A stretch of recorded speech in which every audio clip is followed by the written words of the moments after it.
Olá pessoal, iniciando essa nova semana de aulas, hoje a gente não só parte para uma área totalmente diferente da matemática, né? Porque a gente sai da trigonometria, que tem mais a ver com a parte de geometria, e a gente vai para a parte de contagem, que vai culminar com o estudo de probabilidade logo mais na frente. Então o que a gente inicia hoje é a parte da matemática que se chama de análise combinatória, que nada mais é do que a parte da matemática que ela vai estudar de quantas maneiras determinados eventos, determinados acontecimentos podem ocorrer. Para a gente começar a falar de análise combinatória, eu vou começar com o primeiro tópico de análise combinatória, que é o princípio fundamental da contagem. Então vamos lá. Suponhamos aí que nós tenhamos eventos, que eu vou chamar de A, B, C e D, e aí continua, são vários eventos, em que cada um deles pode ocorrer de determinadas maneiras, de determinados modos. O evento A tem M maneiras de acontecer, o evento B, N maneiras, o evento C, P maneiras, o evento D, Q maneiras, e assim por diante. Bem, me interessa saber qual o total de modos de ocorrência de todos esses eventos A, B, C, D e aí reticências. O que o princípio fundamental da contagem vai dizer? Toda vez que eu quero saber o total de modos de ocorrer determinados eventos, é só você pegar as chances de ocorrer cada um, o número de modos de ocorrer cada um e multiplicar. Portanto, os eventos A, B, C, D e continua, a quantidade de maneira de eles ocorrerem é M vezes N vezes P vezes Q. Então isso é o princípio fundamental da contagem.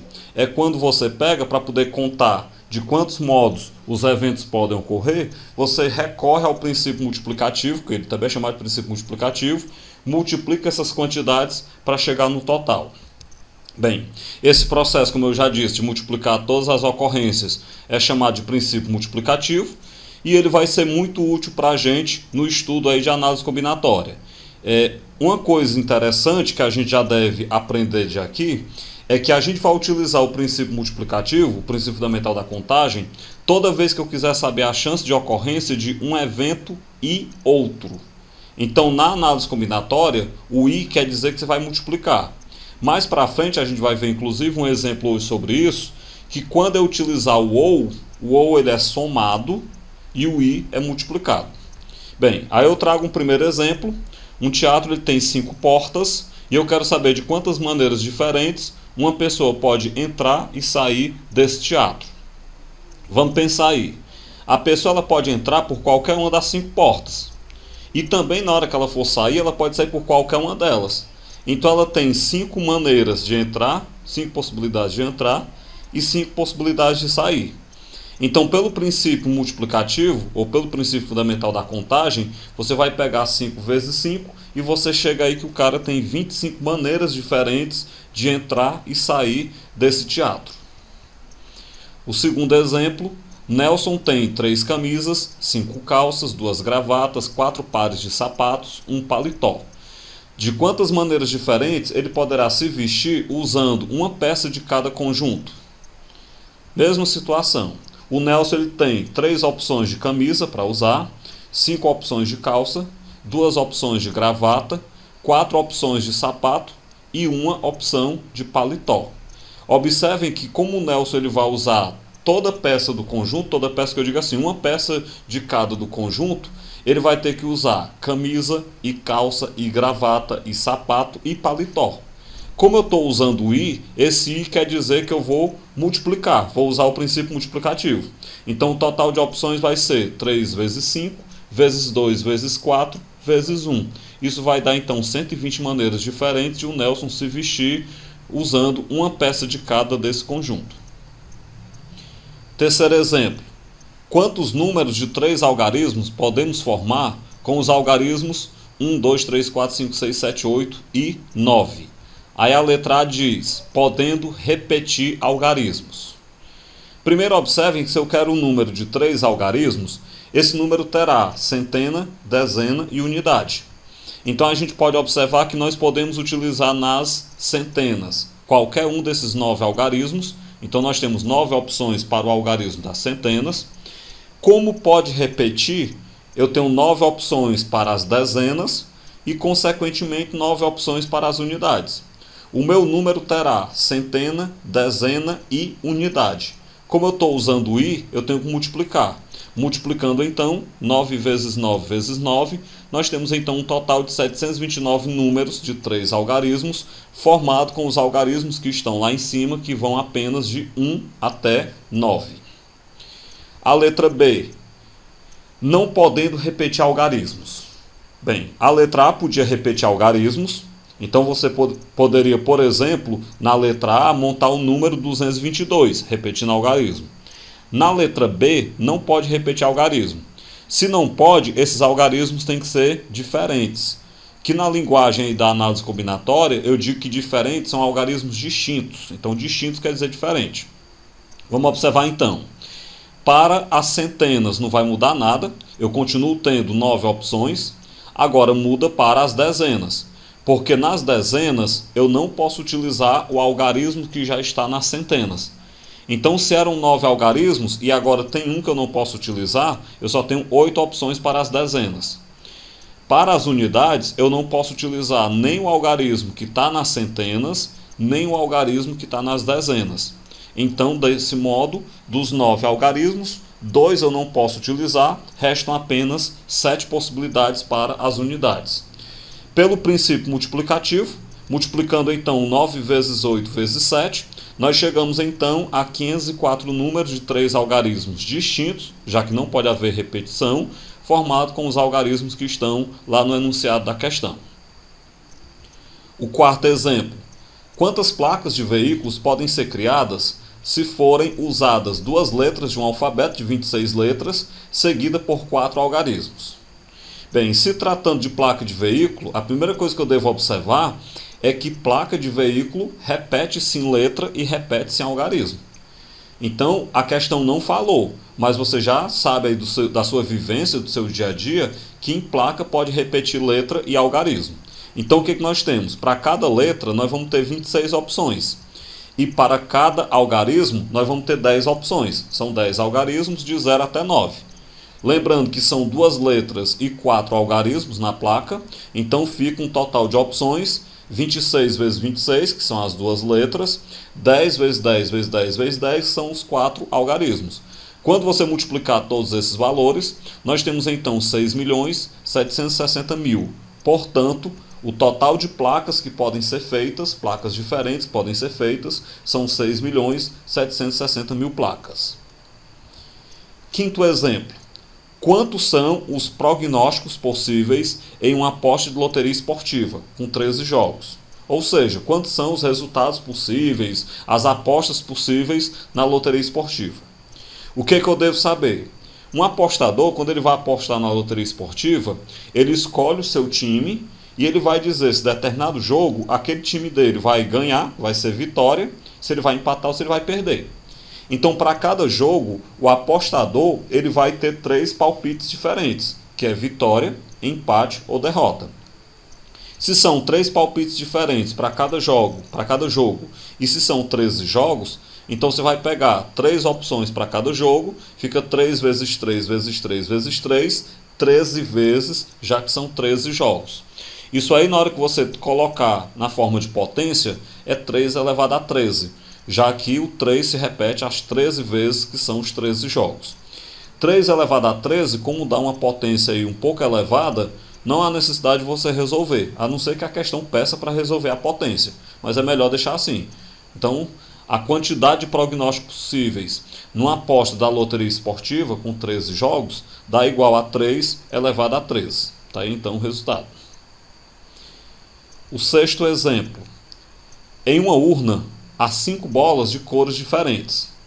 De quantas maneiras podemos retirar 3 bolas, uma de cada vez, sem recolocá-las na urna? Você vai lá, a urna tem 5 bolas, você mete a mão 3 vezes na urna, tira uma bola de cada vez, sem recolocar a bola já retirada de volta na urna. Então vamos lá então. A primeira bola a ser pega, ela pode ser qualquer uma das 5 que estão lá na urna. Então você tem 5 opções para pegar a primeira bola. A segunda bola, você só tem 4 opções, porque como você já tirou uma bola, só restam agora 4 na urna. E a terceira bola, você só tem 3 opções, porque você já tirou 2 bolas, restam apenas 3 lá. Como você vai tirar a primeira, a segunda e a terceira bola, esse i está me dizendo que é para usar o princípio multiplicativo. Então é só pegar e multiplicar. 5 vezes 4 vezes 3, a gente chega então a quantidade de 60 modos, 60 maneiras de retirar essas 3 bolas de uma urna que tem 5 bolas, sem recolocá-la. Sétimo exemplo. Com os algarismos de 1 até 9, observe que eu não estou utilizando o zero, quantos números pares de 3 algarismos distintos podemos formar? Bem, uma dica para a gente resolver questão de análise combinatória, é uma dica infalível, mas que muitas vezes aplicar essa dica não é tão fácil. A dica é: não adie dificuldades. Ou seja, comece a resolver uma questão de análise combinatória pelas piores coisas que tem para fazer, pelas maiores exigências. A maior exigência que nós temos nessa questão é que o número de 3 algarismos distintos que eu vou formar, ele tem que ser um número par. Porque ele pergunta quantos números pares de 3 algarismos distintos podemos formar. E nós sabemos que não é qualquer número que é par. Para um número ser par, ele deve ser terminado em 2, 4 ou 8, já que nós não temos o zero dentre as opções. Certo? Então nós só temos 4 opções de algarismo para colocar nas unidades desse número de 3 algarismos, que são colocar o 2, o 4, o 6 ou o 8. Começado pela parte pior, que é o algarismo das unidades, eu posso ir, por exemplo, para o algarismo das centenas. Observem que tem que ser algarismos distintos. Então, no algarismo das centenas, você não pode utilizar o algarismo que você já utilizou nas unidades. De 1 até 9 tem 9 algarismos, tira o das unidades, restam apenas 8 possibilidades para as centenas. E agora, para o algarismo das dezenas, você não pode utilizar nem o algarismo que já está na centena, nem o algarismo que já está nas unidades. Eram 9 algarismos, 2 você não pode usar, restam apenas 7. Daí, então, pelo princípio multiplicativo, é só você pegar, então, 4 vezes 8 vezes 7. Nós temos, então, 224 números pares de 3 algarismos, formado com os algarismos dados, que foram os algarismos de 1 até 9. Oitavo exemplo. Esse oitavo exemplo ele é muito parecido com o sétimo, mas tem um detalhe que vai fazer grande diferença para nós.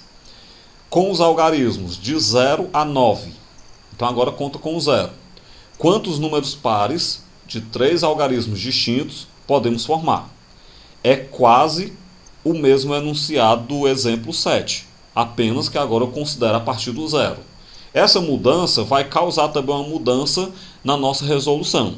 Vamos imaginar o seguinte, para resolver esse problema, a gente vai ter que dividir em 2 casos. Antes de a gente fazer os 2 casos, deixa eu só dizer qual é o problema.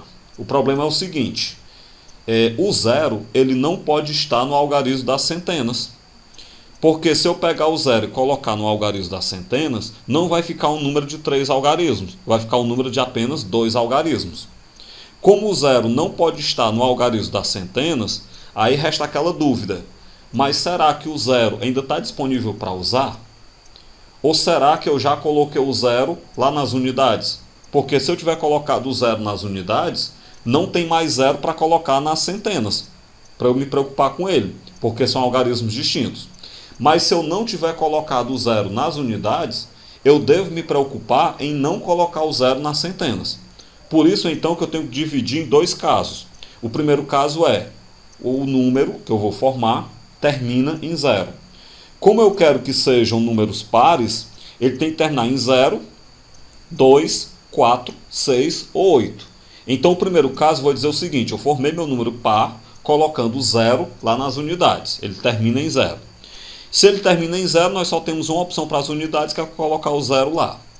Aí nós vamos ter 9 opções para as centenas, porque de 0 a 9 são 10 algarismos, tiro o que já está nas unidades, sobram 9.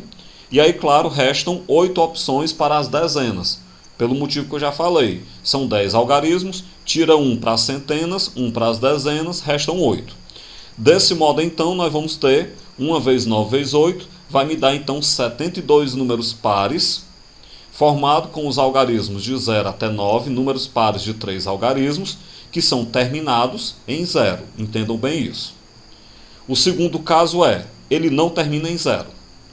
Se ele não terminar em 0, a primeira coisa que eu tenho que perceber é que nós vamos ter 4 opções para as unidades. Se o número é par e não termina em 0, ele tem que terminar em 2, 4, 6 ou 8.